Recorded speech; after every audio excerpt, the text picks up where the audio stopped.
let's go ahead and get started. We should have a few more people joining us, but I'm so happy to see everyone. I'm glad that so everyone has their cameras on. Okay, good, good. Um, yeah, I'm glad everyone has their camera on. I will insist that you keep your cameras on for the next 60 minutes. If anyone knows me at all, you know that I do not play at a spectator sport type of level. So if you've decided to join us, you will be participating. Hi, Caroline. So I know some of you have questions and some of you don't have questions. That's okay. But this is not a spectator sport. So get ready to put your seatbelt on because if you want to make it a successful coach, we're stepping out of our comfort zone starting right now. So thank you everyone for joining. So for those who don't know me, my name is Hayden Lee. Um, and I am an executive life and leadership coach, and I am a master certified coach, which means, hi Joan, which means I have about 3,000 hours of coaching sessions under my belt. And I am not a subject matter expert on most things, but I am confident to say that I am a subject matter expert when it comes to professional coaching. So how I wanted to structure today was I wanted to share with all, first of all, thank you for being here. Thank you for sharing your time with me today. And I wanted to share today with you just the top 6 things, I've learned about clients in my 3,000 sessions, and also the top 3 things of what it takes to be a successful coach. And I will share those things. Then after that, I will go through some of the questions that you have all submitted to me. And if you didn't have a question, perhaps after me going through what I've learned in 3,000 hours of coaching sessions might spark some questions in you.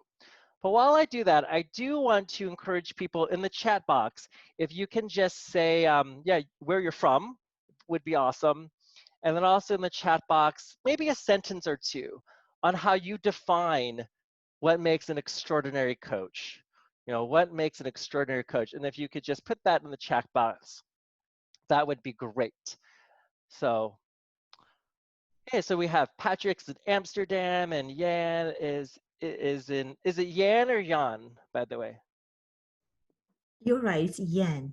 Okay, Yan is from Cleveland. Hello. And then Caroline from, she's calling in from Istanbul, but originally from Germany. And then Sanjay from Mumbai. Rod is in Nashville. And then, cool, listening with passion. Thank you, Ron. That definitely makes an extraordinary coach. So anything else, if you want to put in the chat box, what you think makes an extraordinary coach, that would be great. Who else wants to put in some insights on how you define what makes an extraordinary coach? Who else? Anything in the chat box, don't overthink, right? Just something you want to put in the chat. Yes. Yes, Yan. Ability to help others achieve maximum impact while doing less, little. I love that. We're actually going to talk a little bit about that today, about how doing nothing actually in a coaching session is more powerful, right? A balance between listening and sharing insight at the right time. Thank you, Patrick. So yeah, continue to fill that chat box with what you think makes, hi Joan, Saudi Arabia, original from Tampa, intuitive, inspirational, listener insight. Yeah, keep on filling that chat box. So I love these answers, by the way. There is no right or wrong answer. But while you fill that chat box with what you think makes an extraordinary coach, really ask yourself, how are you holding yourself back from being an extraordinary coach, right? There's that zinger. It's like, I think, how are you exemplifying what makes an extraordinary coach, and in what ways do you hold yourself back from being an extraordinary coach? So yeah, let's go ahead and get started with, like I said, the first is the top 6 things that I've learned about clients. And as I go through these top 6 things I've learned about clients, kind of think about from the coaching point of view, because everyone in here, I assume, wants to get better at their coaching, right? And even with me having been in this for nearly a decade and having nearly 3,000 sessions under my belt, I'm always striving to learn better, to be better. So the first thing that I've learned in working with well, 3,000 sessions, but that's probably I don't know, a couple hundred clients. I don't even know how many clients I've worked with by now. The number one thing is the problem is never really the problem. I think that's really important. And as coaches, as we work on becoming more and more extraordinary, please do not get distracted by your clients' problems, or what we call the presenting problem, is what I say. The presenting problem or presenting agenda, if you're an ICF coach, you know, the agenda, it's never, ever, ever what the problem is. And it's been consistent. You know, this was maybe, I don't know, couple years into my coaching, I was like, oh, it's so interesting. I started seeing patterns, right? I'm like, it's pretty interesting that what the client thinks he or she wants to talk about isn't really what's happening. And then I realized, oh, so keep that in mind. Just don't get distracted by what the client, you know, says is the problem. So that's number one. So number two, like Yan was talking about, is silence makes clients uncomfortable. So use it more often. Silence makes clients uncomfortable, so use it more often. So I talked a little bit about this. You know, I was part of a 21-day coaching intensive, and I also teach a neuroscience of coaching course. So recently, I was working with my neuroscience partners, and they were telling me about this psychology experiment where people had the opportunity to sit for 15 minutes in their own thoughts. They cannot look at their phone. They just have to sit in silence. And if they were able to succeed in that, then they get a financial reward. The only exception is they could push a lever that would electronically shock them. And at the end of the 15 minutes, the majority of people would rather electronically shock themselves, meaning they forfeit a financial reward, and then then sit in their own thoughts. So they forfeit the financial reward, they're electronically shocking themselves, then sit there in their own thoughts. So that's where the silence comes in. Right? People don't like to sit in their own thoughts, right? And as coaches, we're not here to make them feel comfortable. We're not, I mean, of course, we're going to have them feel safe in the safe space, but that's a whole different ethics. And this is not about ethics today, but we are here to challenge them to grow. So silence is your friend.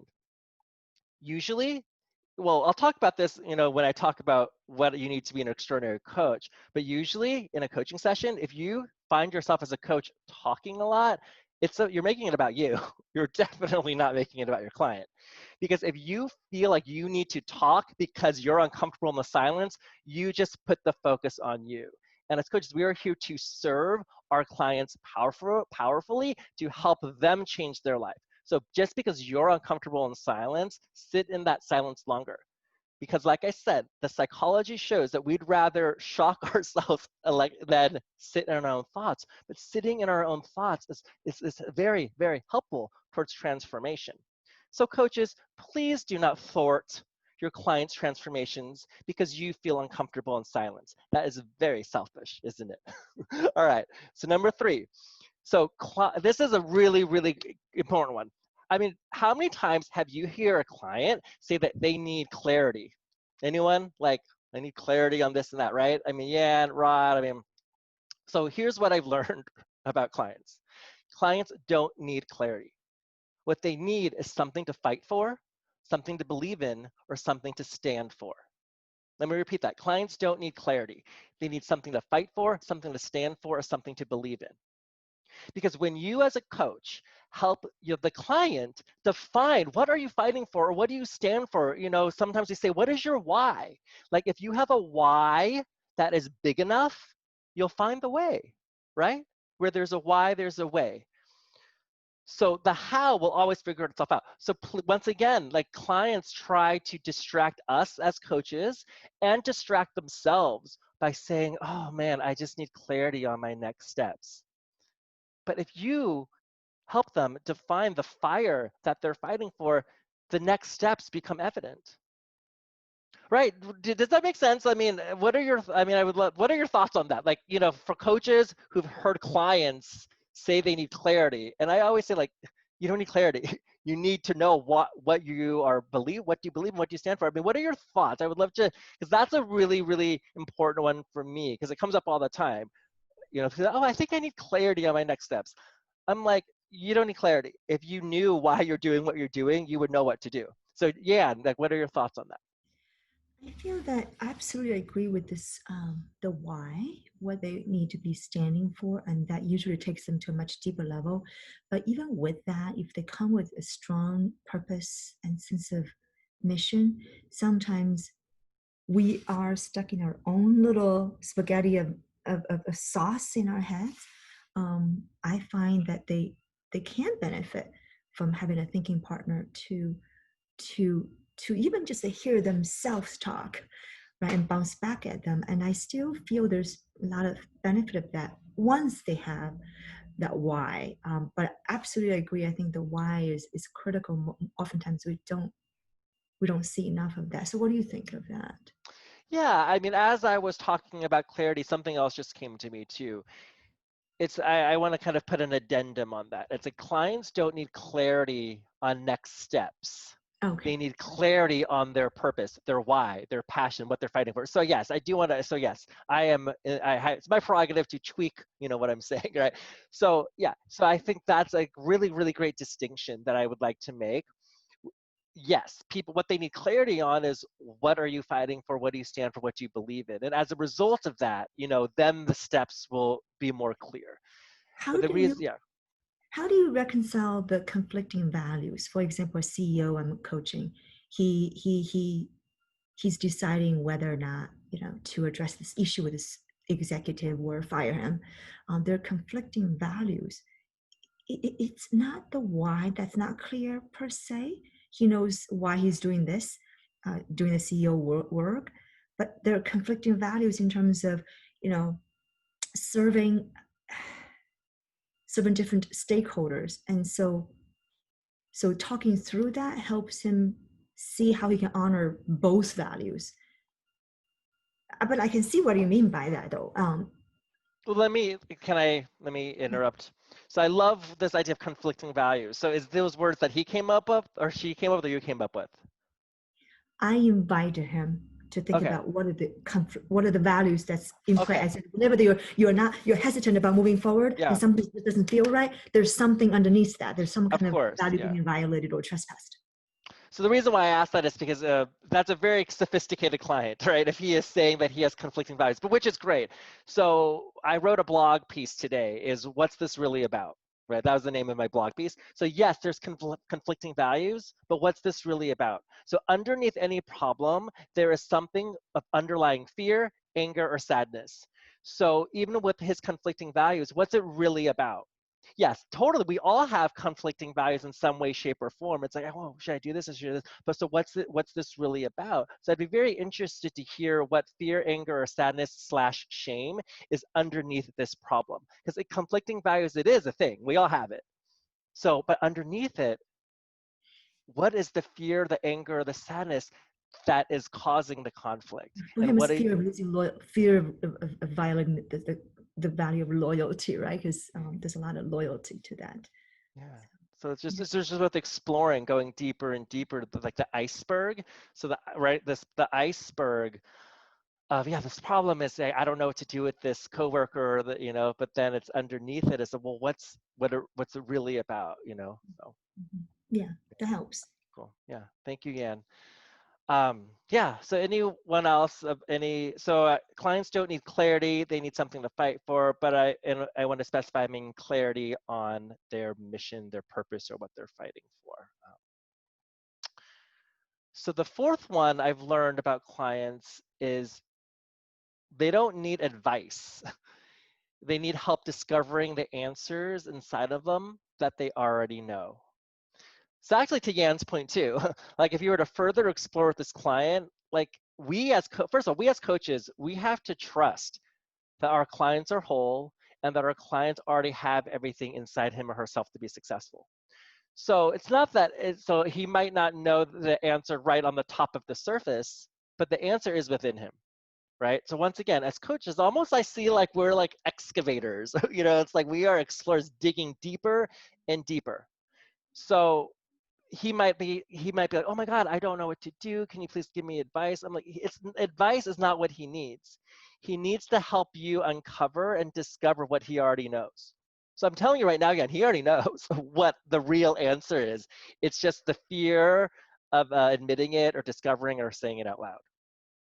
So it's something, yeah, really, really, really learn that. The next one is 5. So giving clients space to say their dreams out loud can change everything. That has been so, so cool, is when I have clients who they've maybe been thinking and dreaming about their dreams for years. But as coaches, when we give them the space and invite them to say it out loud, it can change everything. And it's very, very powerful to give them that space. To say things out loud. I've just had aha moments where I just sit there in silence and I just watch them lighten up because they have a safe space to say their dreams out loud. And then lastly, number 6 is, which a lot of us probably already know, is transformation comes from being, not doing. So once again, do not get distracted by clients who want to talk about doing. Right? Of course, hi Seb, do not get distracted by clients who just want to talk about the doing, because we have to help them identify the being, and let's have the doing come from the being. So what does that mean? What's preventing, well, I mean, yeah, and I'll just kind of use this as an example. So helping this executive decide what to do with these conflicting values. It's about helping him decide who he wants to be, the type of person he wants to be, and from there the decision will also become more clear, right? The doing will come from the being. So I think all, as clients all the time, but goes back to what I talked about in terms of they don't need clarity on their next steps. They need to know what they're fighting for, what they stand for, what they believe in. Same thing. It's like, what should I do next? Or what actions should I do? And before you do any of that doing piece, it's like we have to identify the being of who do you need to be, who do you want to be, and then the action steps come from there. Okay? So yeah, so, but I would love to hear from some of you, those things, top 6 things I've learned from clients. What jumps out at you? What resonates with you? Do you agree? And kind of what else do you think? Caroline, I know you've had some experience under your belt. What are your thoughts on those things I've seen 3,000 coaching sessions? Well, I haven't seen 3,000. Yeah. I think the last point is, very relevant, because what I've also realized is on different coaching courses dealing with people that have come from different backgrounds, also training is quite different. So some training schools, I think, are teaching people that you need to be giving every time an action step, and it has to be, 3 takeaways. But maybe the person just needs time to reflect. So I totally agree with that. And I think that's the most powerful, that people don't necessarily always understand when they start coaching, or even clients. So that's where also making that alliance and really understanding what service you're providing them. I'm not a consultant. I'm not a mentor, that you talk about in the Coach EDU book, that it's really about holding a mirror up, and that the power is within them, really. And that's what's so powerful, is that the answers are all there. It's just about giving them that silence, that space, that pause, and then revealing, almost like layers of an onion, those little layers come and it'll reveal itself. I guess the challenge is for me, is the clients that do want the answers from you. There's almost that desire from some clients where like, well, what do you think? And I'm like, well, that's not my place. It becomes quite challenging sometimes if they don't really know that you're there to dig deeper rather than to give them advice. That's where the challenge is sometimes for me, in terms of finding that balance between sort of pushing it back to them, but then maybe not fully understanding what coaching is, really. Yeah, thank you, Caroline. That's a great point, which I'll go over in a second, when I've identified, the 3 pillars of what makes a successful coach, which some people in this room have heard them before. But back to what you're saying, Caroline, though, is actually, you make a great point. Caroline said a coach is a mirror, right? So coach is a mirror. not only in the sense of reflecting what they're saying back and, you know, reflecting how they're being, but a coach is a mirror also to reflect exactly how the client is showing up in the session. So that's a missed point many coaches make. So with Caroline, she's saying it's like, oh gosh, this client always asks me for advice. So you, as a mirror, hey, so-and-so, I noticed in sessions, you ask me for advice a lot. What's up with that? What's going on with that, right? So you reflect back how they show up. If clients, you know, so that is a huge point of an insight for them. And then you can ask them, geez, what other areas of your life are you always asking for the answers from someone else? What if the answers were within you, right? So that's where so the coach is a mirror. Yeah, I love that metaphor, but it's not just to reflect back their values, reflect back their questions. It's also to reflect back how they're acting and showing up in the session. Yeah, even like Hey, the body oh yeah, language or tone of yeah, voice and things like that. Just really observing. absolutely, Or I yeah. like asking those sorts of, well, you're actually contradicting what you just said. So actually pointing out what you're noticing, the patterns Mhm. or the words that they're using, right? It's like, oh, you know, self-worth has come up now 3 times. Oh, really? Yeah. So what does that mean to you? Yeah, Oh, that really absolutely. helps. I Yeah. love, and then energy shifts, noticing their energy. And hey, I noticed when I asked that question, you know, you kind of tilted your head. What happened? Or notice when I asked that question, the energy shift. And I think someone asked in my when I filled up when they filled out the form about what's one of the most challenging sessions I've had. Sometimes, like when clients are like trying to one up me, or like they're angry or something, like I don't play that game, and I actually let them know that, hey, I just want to let you know that your energy seems like really like defensive today, or like you're kind of I feel like you're attacking me right now. What's happening? So you're that mirror. You bring it to their attention, and it's, you know, it can be very insightful, you know. So I kind of when I kind of that helps also de-escalate if there's a tension in a session. You just bring up, hey, I notice there's tension in this session. What's happening right now? Or I noticed that when I asked that question that you got kind of defensive, but why? Um, and back to Yan's question in the chat box, is could you use one sentence to define being? So that, yeah, wow, that is a really good question, and it's hard to define it in one sentence. Let's see, how would I define being in one sentence? Is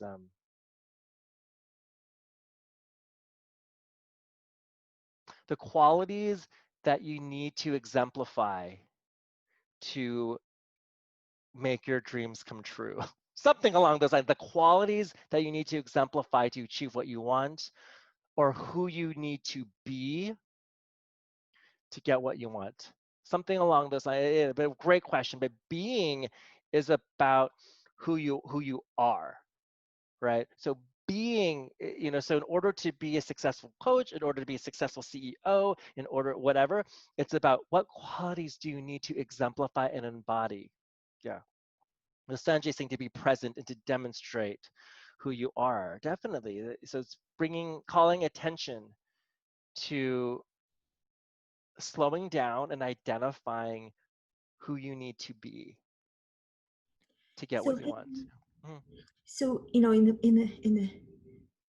the world of head, heart, and body, in the beginning, I was thinking being is more around knowing our emotions, our energetic space, and how we project out, and how we embody that.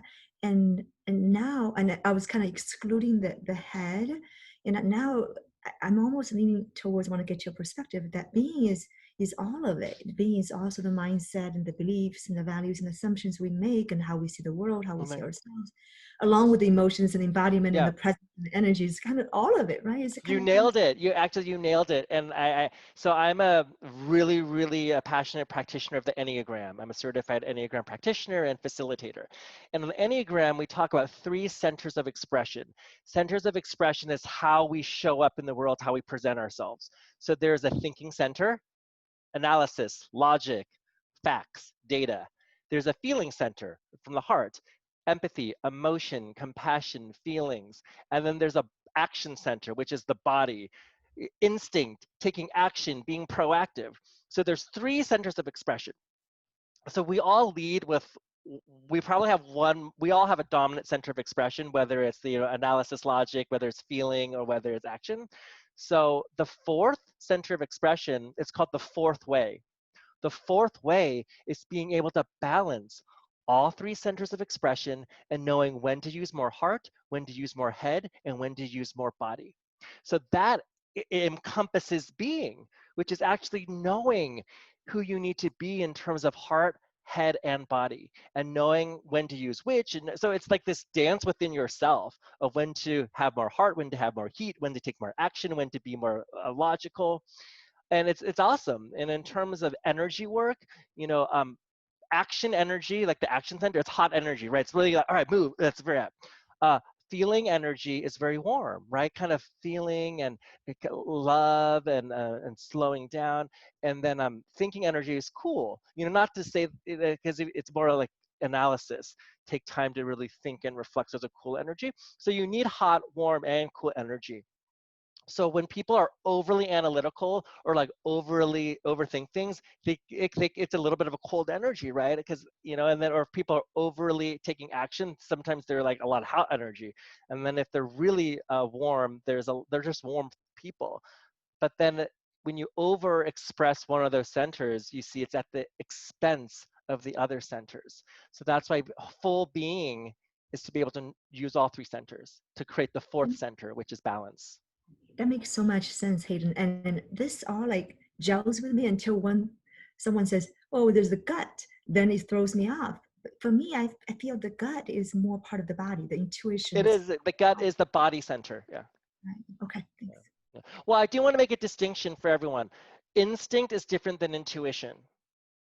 So instinct is trusting your gut, and because sometimes just trusting your gut and doing what your gut tells you isn't always the right answer, right? Like so instinct is, yeah, your body is telling you to do something, but intuition is actually being. Intuition is heart, mind, body, and spirit. Intuition is just this like feeling that even in coaching sessions, our intuition is our greatest gift. When someone is BSing you, your intuition is telling you someone's BSing you in a session, you got to call them out on it, right?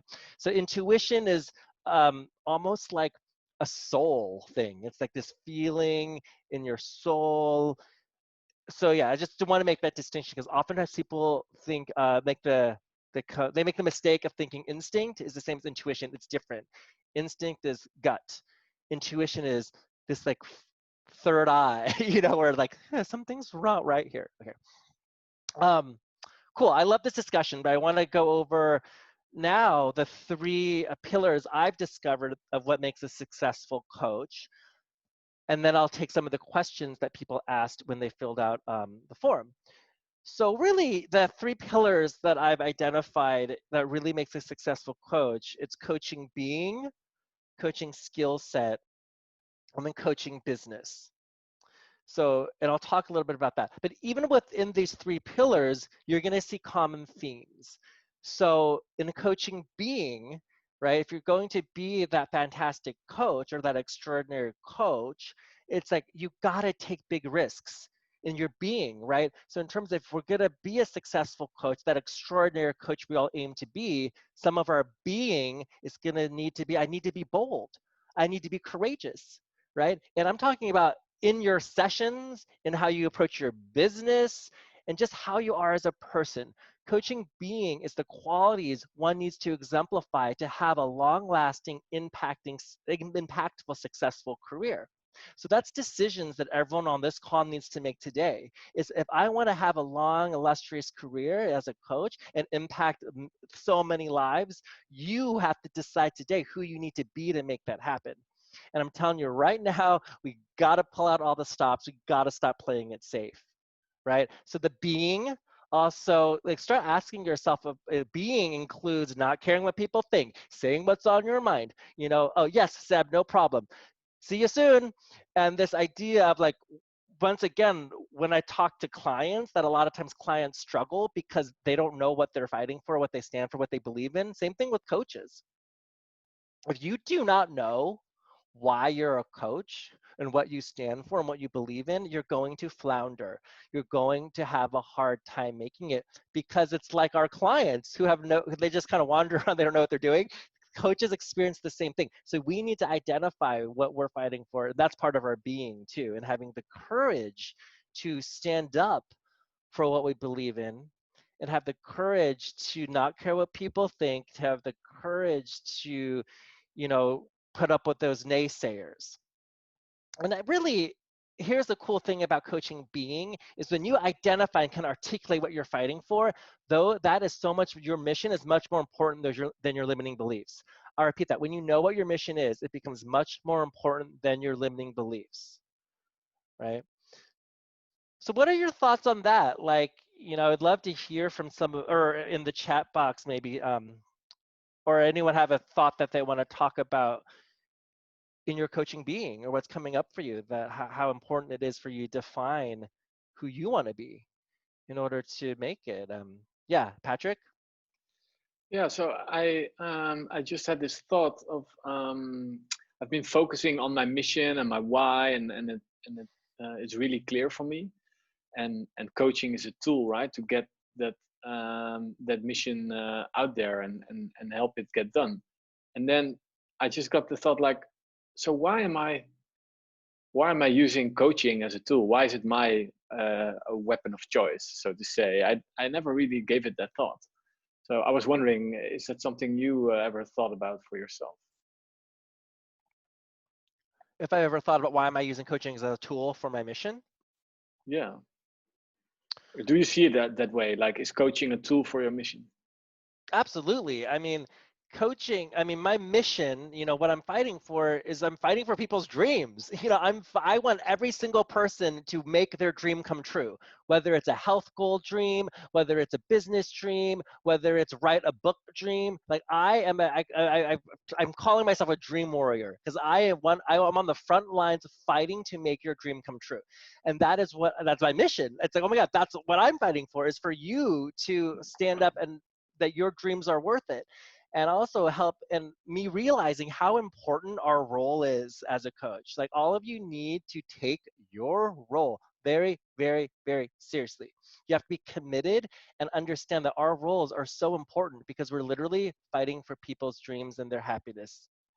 So the reason, and so coaching is at the heart of coaching, it really is, we approach coaching knowing all of us already have everything they need inside of them to make their dreams come true. So that's why I love using coaching as a skill set, because it's this tool to unlock the answers they already have inside. And another thing for why I love coaching too is I don't have any of the answers, but I got all the questions. Because who's the only person that's got all the answers that you'll ever need to make your dreams come true? It's you. Yourself, yeah. Right? So, which actually, so that'd be a great thing for you to reflect on, Patrick, on like, why are you choosing coaching to support your mission? Why are you using the coaching skill set to support your mission? You don't have to have an answer, but definitely have something. That is something to reflect on. Because do you have an answer, or do you want to take a second to inquire and reflect? Well, I think yeah, maybe I need a second, because otherwise it will just be rambling. It's not helpful. No, take your time. But let me know what you come up with. But that's a great segue into our second pillar, right, of what makes an extraordinary coach, a successful coach, is the coaching skill set. So once again, like Caroline, I'm so glad Caroline alluded to the importance of training. So, in one of my coach mentors, he always says, coaching is this profession where the barrier to entry is very low, but the barrier to success is very high. And that's very true. So now anyone can come into coaching, but they don't know what they're doing, or they haven't invested time, energy, resources into their training, their skill set. And I do not want to have this to be a debate about whether or not you need certification or not, because this is not what this is about. But this is about, you need someone to tell you how your coaching is. You need feedback, you need supervision, and you do need training in some way, shape, or form.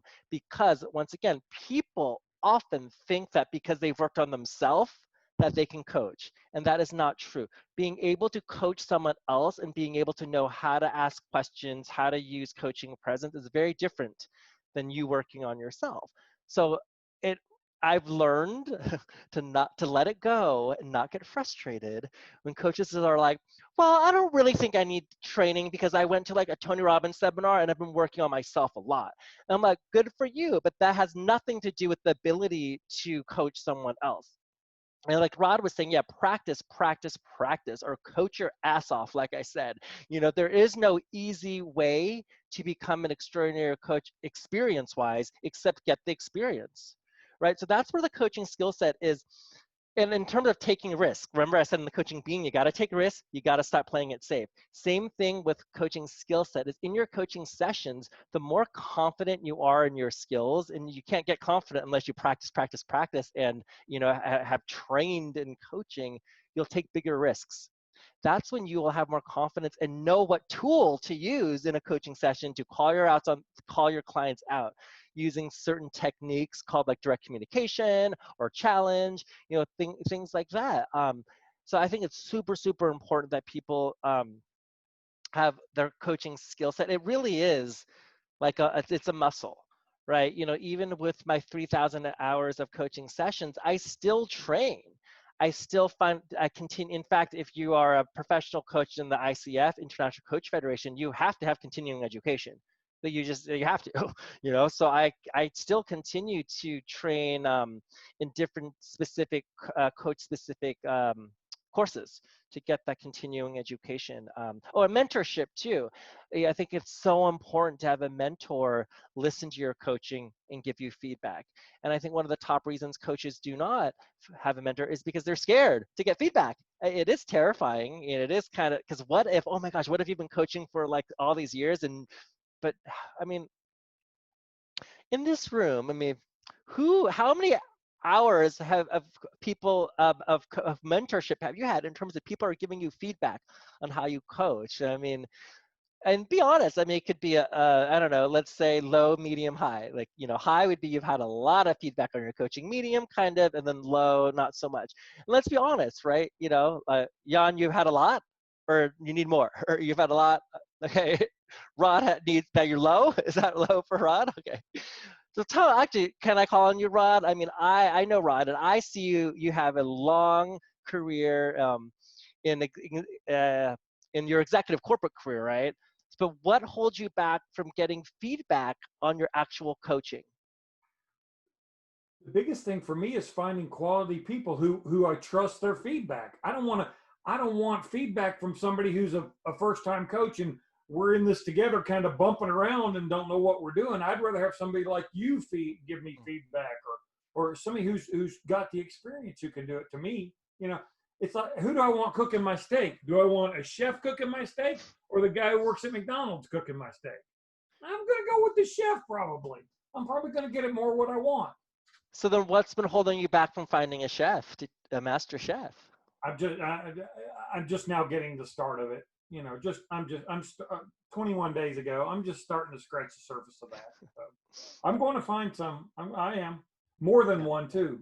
Yeah, I think I acknowledge you, like that you have realized like all of us need that type of mentorship to give us that direct feedback. And at the master chef level or the master coach level, it quite is intimidating. I've had to be in the room like this with 15 other coaches who are also at their master level, are applying to be their master level, and there's a master coach assessor who like works for the International Coaching Federation and actually assesses the master coaches.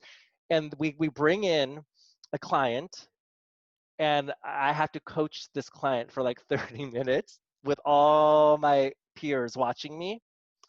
And then that client leaves, and then the gauntlet begins. It's like slicing and dicing, and it's very intimidating. It's very scary. But I'm telling you right now, it is the best lesson on how I got my coaching skills sharpened exponentially over a matter of a couple months. And in fact, you cannot even apply for the master coach credential until you've gone through that process. And which goes back to being, courage, bravery, bold. Don't play it safe. Coaching skill set, the more you invest in sharpening your skill set, the more bold and courageous you will be in your being in your coaching sessions, right? If we are bold in our coaching, we give our clients permission to be bold towards their dreams, right? So I really want to emphasize how important it is to find mentorship and to invest in some sort of training to basically know what you're doing. I do not, I mean, for other highly regarded professions in the world, imagine like doctors and lawyers saying that they don't need any type of training and because they're naturally good at what they do. I think that's ridiculous. And coaches who've never worked with coaches, I think is also ridiculous. You know, there's so many coaches. I'm like, oh, like, you know, what kind of coaches have you worked with? What kind of coaching groups are you in? And they don't have any, yet they haven't ever, and yet they want a long, successful coaching career. So so this is also some self-reflection for everyone in this room, including myself too. It's like, how can I continue to step it up? And for you all, how can you continue to step it up in terms of how you view the coaching industry, how you view yourself as a coach, and are you surrounding yourself with other coaches to help you work on your skill set? But feedback is a gift. So get feedback on your coaching. And the third pillar is the coaching business. So this is the coaching business, once again, is oh yeah, Caroline too. Yes, actually, I want to bring that point up. So sometimes people, back to coaching skill set. Sometimes people are like, oh my gosh, I get it, but I just don't have thousands of dollars right now, which I get. You know, so if you're serious about being a successful coach for the long term, save up and make it happen, because at some point you will need to invest. You know, at this point in the last 10 years, I probably invested in myself close to $100,000. I'm not even kidding. But, you know, but that's because I know that it is a investment. It's going to come back to me. So I'm like 10, 20,000 fold, right? But what Caroline is saying, though, if you do not have a huge budget right now to invest in thousands of dollars of coach training or thousands of dollars in mentor coach, record yourself coaching and assess yourself. You know, I think that is such a great thing, because one, I hate hearing the sound of my own voice. So already you're stepping out of your comfort zone to hear yourself. And two, you will start becoming your own mirror and catching yourself. Oh my gosh, I say a lot, or why did I miss that opportunity to go deeper there? So yes, thank you, Caroline. So yeah, it's such a great point, because I'm not at all saying spend thousands of dollars right now if you don't have it, but I do insist that at some point you will need to invest in your training and in your skill set. But yes, there are things you can do now to sharpen that tool. And last, the coaching business, as I said. So this, once again, take bigger risks in your business. How big are you playing in your business, right? How consistently, like, are you consistently sharing with people what you do? Are you consistently trying new systems? Are you consistently finding duplicatable systems to optimize your productivity, your income, and your time and efficiency? Like, that's the coaching piece, which is really finding systems that work for your business in terms of what's the best onboarding process, what are some ways I can ask some filtering questions to find the clients that I want, you know, just and continue to learn and grow. And it's okay to try new things, because there's like 1,000,001 different ways to run a business. There isn't just one way, but to really find what works for you. And once again, but we got to start with the coaching being before we focus on the coaching business. Because right now, I don't know about you, but on my Facebook, I'm flooded with all these like ads from coaches about like, download this template and you'll be a 6-figure coach, or like, hey, take this webinar and be a master coach in a day, which by the way isn't possible. So it's like, there's so many of them. Like, I'm getting flooded. You know, because now obviously Mark Zuckerberg knows everything we type into Google. So all of my Facebook is everything about coaching, but it's all these coaches that focus on the doing, right? Not one of these ads I've seen so far is on focus on, before you take any step in your business, let's first decide your being. What do you stand for? What do you believe in? What are you fighting for? Because from there, it will make more sense how you want to run your business and what things you want to try in your business. But I think it's very important to also surround yourself with other coaches who have had success in this industry and learn what they do, learn how they do it. And don't be attached to anything either. Like there's things I've tried that didn't work and other things I've tried that are working. So I think that's important too, that there is no cookie cutter way to run a business. And I do not, I mean, I share with, if I have a mentee, I share with them how I do things, but I don't say that that's the only way to do it, right? Because there's a million and one ways to be successful. And I think that's important too for all of you here. Part of your being is be adventurous. Like, just try everything out there because you'll find out what works and what doesn't. You'll find out what resonates with you. I'm not really skilled at like ClickFunnels and and I don't really care to be either, and that's okay, right? So coaching business, it really is, but find out ways and systems that you can duplicate, like I said, that will help you optimize productivity, income, time, and efficiency. And there's not one way to do that. And it's by trial and error, and it's by experience once again. Steve Jobs, he has that quote by saying you cannot connect the dots looking forward, right? You can only connect the dots looking back. So there's things in my coaching business now that are working only because I've tried 20 other different things. But those 20 different things that I did that didn't work doesn't mean that it's not going to work for you. And I think that's really important for all of you to see. There's not one way to run your business, but you got to just put yourself out there over and over and over again to see what works. All right. Whew. So that is what I wanted to share. Any thoughts or questions so far on what I shared?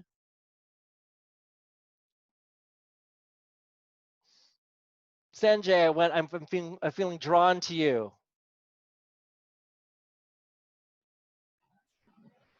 Yeah, it was a great insight for me as well because on three things: being a successful coach, being plus skill set and business. So I, as a person, I spoke to you that other day also. I'm still at the stage of doing a business because I've never done business myself. I was on the corporate side. So yes, I agree. I have to hone my skill. Yeah, I learn a lot from people like you. How to do a business in coaching. Coaching is one part of it. Um, Doing coaching as a practice in terms of a businesses, which is possibly to earn money, is the second aspect of it, which I think to me it's a challenging to me. So there I'm still working on. Hopefully, we'll see a light at the end of the tunnel. Cool. Thank you, Sanjay. And Thank I think Sanjay brings a great point. And the coaching being isn't only like what I talk about qualities, it's also embodying what it means to be a coach every day and how we live our life and how we see things and realizing the importance of what we do. So if you view if you view the coaching profession as like kind of like, you put in half-ass effort, you get half-ass results. If you view coaching as kind of a cool thing that kind of people might help with them, then that's what the results would be. But like I said, to my core, I know how important my role is. In my core, I know that coaches change lives and makes people's dreams come true. So that's part of my coaching being. I am committed. I am committed. I am passionate and purposeful and intentional because for me, being a coach is not someone to just merely help them with accountability or I'm saving lives. Like that's how important I think my role is because it is. Right. So, I work with coaches where they help people go out of corporate because the corporate world is sucking their soul and the corporate world is literally killing them. And if they are a coach to help them leave the corporate world to build their dream, you are saving someone's life. Yes, coaching is a serious business. So I tell people, you don't have to take yourself too seriously, but please take the business seriously. Please take the profession seriously. You are saving people's lives. You are saving people's marriages. You are saving people's health. You are saving people's fulfillment. So you have to decide now, how important do you see yourself? Because I've trained so many coaches where they're like, oh, this is kind of like my side gig, and I'm kind of figured out. Well, if that's the attitude you're going to have, then that's the result you're going to get. But if you commit to me, like, this is important to me, it's important to the world, I promise you, the skill sets and the business will start to flourish. Cool. Thank you, Sanjay. I want to go over a couple of the questions that people submitted. So let's see. Joan, so you're talking about wanting to find your ideal clients. So is there a question in there? Tell me about that. Okay. So I have what I see as 3 groups of people that I feel like I'm targeting. You know, I'm a new coach, so I'm struggling to figure out who my people are. I have a fitness business, and I have, actually my fitness business, they're not like life coachy kind of people. They are people who want me to tell them what to do. You know what I mean? And then, but somehow I would like to try to bring in some of that mindset stuff into that without kind of making them run away. And then I'm trying to start my life coachy stuff with my base, which was my old corporate career, which was in healthcare management. So I feel like I'm all over the place. And then I have this health innovation thing that I'm also, you know, kind of working on. And I feel like, where am I? You know, like, who are my people? Or do I need to know that right now? I'm also thinking maybe I really don't need to know that. Maybe it's okay to just sort of flop around a little bit. What do you think, Hayden? Well, based on what I've said today, I know that you know the answer, and I know that what you're saying, that you don't know what your ideal client is, that's not what this is really about. So either I'm gonna either ask you, what's this really about, and what do you already know the answer to? Okay.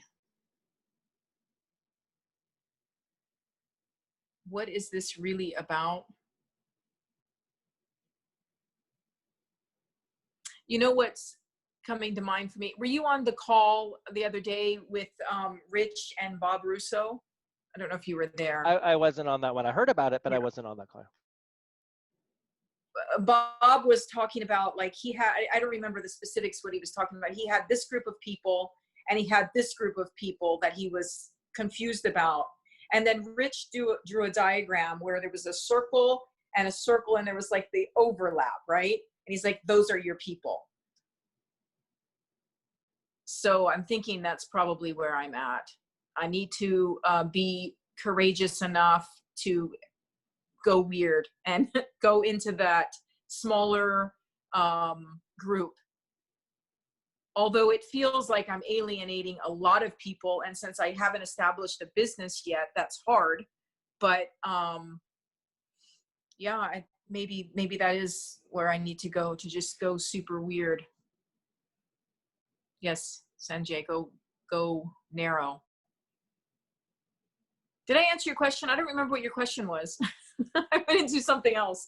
Well, did you answer your own question? Is more important. I guess I did. I need to go weird. You need to go weird. I love that. I think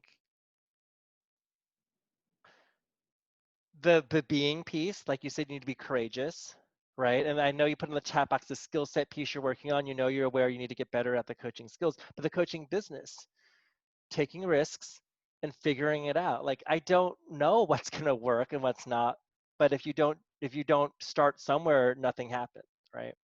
But I am familiar with this Venn diagram that you're mentioning. So I'll give a little context for everyone. This Venn diagram is to be able to, what are you about, Joan? For all of us, like, to be able to put like 3 circles of what you're about. And when I'm hearing Joan is passionate about fitness, there's passion about life coaching and development, there's passion for the medical industry. That's already 3 circles. So what if where those 3 overlap, people who are passionate about their own health and fitness, who work in the medical industry, who also want to develop themselves? I just made your ideal clientele right there. So it's already in you, but then but then do you see how the fear is coming in for you? That like, oh no, am I alienating myself? What if there's not enough people? But then you go from, I always say this, just go from step A to step B, and step C will reveal itself. Because you're getting tripped up on what happens at step M, N, O, and Z, but just go to step A to B and then see what happens. I don't even know what's going to happen. And then step C will open. So it's like these doors. You go, all right, open the door to step A to step B, and then B will open, and then you'll see how to get to C. But right now, you're really tripped up on like the outcome, but we don't even know. It's like just take it one step at a time. So how does that land with you, to just start where you are, start with what you know, and just take the next immediate step? Yeah, well, there's literally nothing else I can do, right? I mean, I can only take one step at a time. So, yeah. Can I add something? Mm-hmm. Joan, if I listen to your language and your body language, that, this is all I can do. That's the being that you're showing up that way, that showing up in a way that's vulnerable and almost helpless, versus a different being. Yeah, I want to try that and see what reveals itself. It's a different being, to Hayden's point.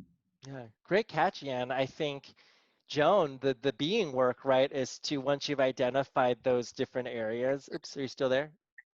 Yeah, I'm here. Hold on. Sorry. Oh, Somebody called. I think that'd be awesome, that if you get clear on that, where those three circles intersect, and get clear that that's what you stand for, that's what you're fighting for, that's what you believe in. You're right. That little bit of that energy that Yan pointed out, is like there's a little bit of like defeatist perspective with you. Oh, what else? It's actually, but for you to actually, this is what I stand for. I stand for, those people in the medical industry that they are working on themselves and they're passionate about their own health. That's who I work with. And you'll have, right? So do you see that distinction? So that's a little bit, yeah. And it is what I stand for. It's just, it's the fear of, are there other weirdos like me out there, who are going to be. The answer is yes, of course. But you got to find your weirdos, right? Exactly. I got to find my weirdos. Yes. Make a stand for the weirdos. Weirdos unite, right? It's boring being normal. Oh, cool. Thank you, Joan. Thank you. I just wanted, and then let's see, Patrick just wanted to ask, how long did it take to feel some degree of I got this?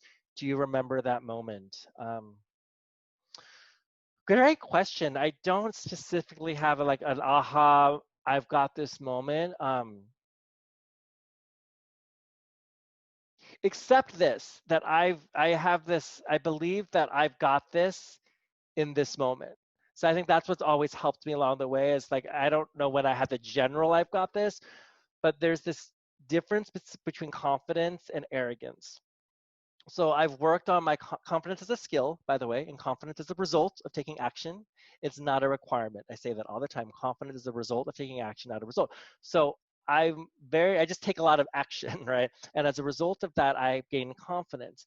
And for me, it's like being confident in any moment is that I'm confident that I can handle whatever's thrown my way in the moment. So in that sense, I've got this, but the general sense of, God, I've got this as like a coach, a master coach, I don't know when I've felt that. Sometimes I don't feel that, right? Because sometimes I still get intimidated when I may be meeting with a huge client or a huge CEO. But I think in terms of taking every day to just be like, all right, whatever happens in this session, I've got this. I think so. That's been the skill of confidence that I've built up. But does that kind of help, Patrick? I mean, I don't have a general answer of like, oh yeah, on December 3rd, 2019, I was like, I've got this. So, yeah, I love that distinction, because being confident of like feeling I've got this, whatever happens, even if, I don't know, something happens differently than what you think is happening, that's going to change the game long term. And my original question was more about like this moment, like, oh, you know what, this realization, I really got it down, like for a big part. I mean, everybody's still learning all the time, of course. Yeah. So that was what I was originally curious about. But yeah, the fear underneath that, or like the like the need from me underneath that was like, oh, I want to get to this place where I feel like comfortable, or like I've got this. But I can already have that feeling. That's not what it's about, right? I can have it today. You can have So, that thanks. feeling every day, right? Exactly. So I think the good distinction, Patrick, is like if every single day you are confident that you're going to get through the day that you've got today, then those add up. It has the cumulative effect of like, so if there's enough single I've got this, Yeah. then it will lead to accumulation effects. So I mean, I've never really thought about it before, but now I'm like, wow, I have 3,000, I've got this under my belt in terms of 3,000 sessions, right? So it keeps on building. It's a cumulative effect, but I didn't start like that. Like I've been doing this almost a decade. So it always starts, all right, well, I'm kind of nervous about this one session, but you know what? I've got this. I've got and then you do that day by day before every session. And then one day you're like, man, I'm fucking awesome. You know, so. Exactly. I Cool. love that. Thanks. Thank you, Patrick. All right, we're at time. Thank you, everyone, so much. If you have any other questions, please email me. My website is hayden@haydenlee.com, so you can reach out to me on my website.